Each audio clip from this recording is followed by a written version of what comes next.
तालुक्याचे आणि शहराचे सर्व महिला, पुरुष आणि लहान मुलं इथे जमलेले आहेत. एक तीव्र निषेध करण्यासाठी इथे जमलेले आहेत. खरंच आपल्या सर्वांना माहीत आहे की 2-1 दिवसापूर्वी पुणे जिल्ह्यामध्ये नसरापूर गावामध्ये एका लहान मुलीची 3.5 वर्षाच्या मुलीचा रेप करून तिची हत्या करण्यात आली. अतिशय म्हणजे इतकं क्रूर ह्या सगळ्या गोष्टी आहेत की आपल्या सर्वांना खूप वेदना देणाऱ्या आहेत. आपण जिथे छत्रपती शिवाजी महाराजांच्या महाराष्ट्रामध्ये आपण आहोत, जिथे चौरंग आखला जायचा, जर मुलींना किंवा महिलांवरती अत्याचार झाले, कुणी वाईट बोललं किंवा काही केलं तरी चौरंग आखत होते. आता ह्या महाराष्ट्रामध्ये आता अजूनही काही कठोर शिक्षा होताना आपल्याला दिसत नाही. खरंच सावित्रीबाई फुलेंनी, महात्मा फुलेंनी तेवढा लढा आणि तो त्याग दिलेला आहे ह्या मुलींना, आपल्या सर्व मुलींना, महिलांना पुढे आणण्यासाठी. त्या महाराष्ट्रामध्ये अशा घटना अजूनही घडत आहेत.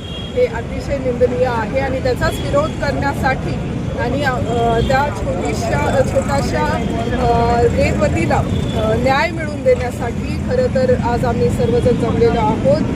संगमनेर तालुक्यातील सर्व नागरिक आज इथे आहेत आणि हे लहान मुली ज्या सगळ्या तुम्हाला दिसत आहेत त्यासुद्धा न्याय त्या छोट्या मुलीसाठी मागत आहेत. मला सर्वांना एवढीच विनंती आहे की सर्वजण, सर्व पक्ष, धर्म, जात या सगळ्या गोष्टी विसरून आपण सर्वांनी पुढं आलं पाहिजे आणि काही कठोर शासन ह्या माणसाला तर झालंच पाहिजे.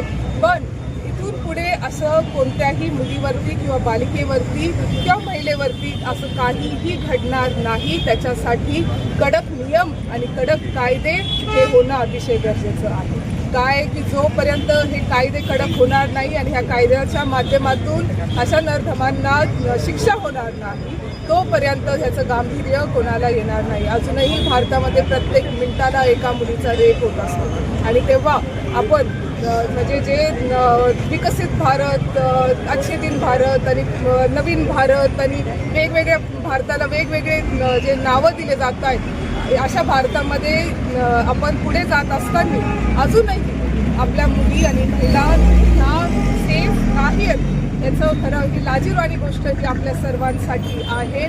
मला एवढंच वाटतं की आज सर्वजण आलेत एकत्रित.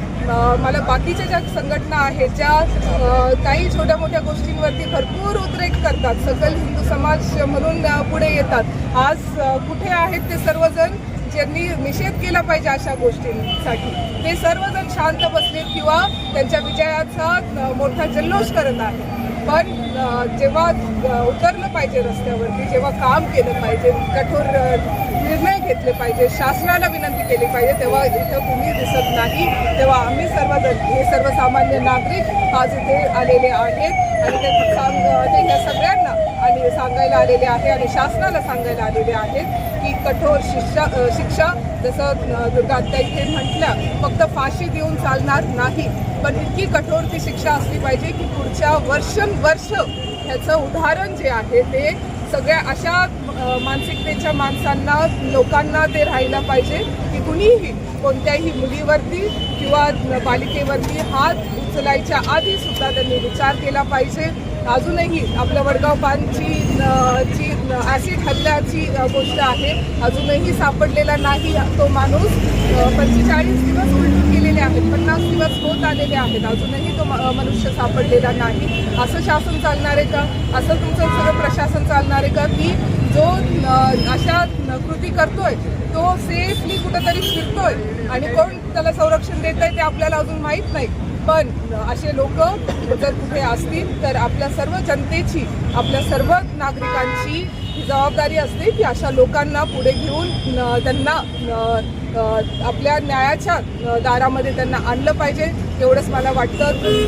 खरं तर आज सगळेजण इथे आलेले आहेत. आमची सगळ्यांची एवढीच विनंती आहे की कठोरातली कठोर शिक्षा, छत्रपती शिवाजी महाराजांचं उदाहरण घ्या आणि ती शिक्षा जी आहे ती तुम्ही केली पाहिजे, हेच आमचं म्हणणं आहे.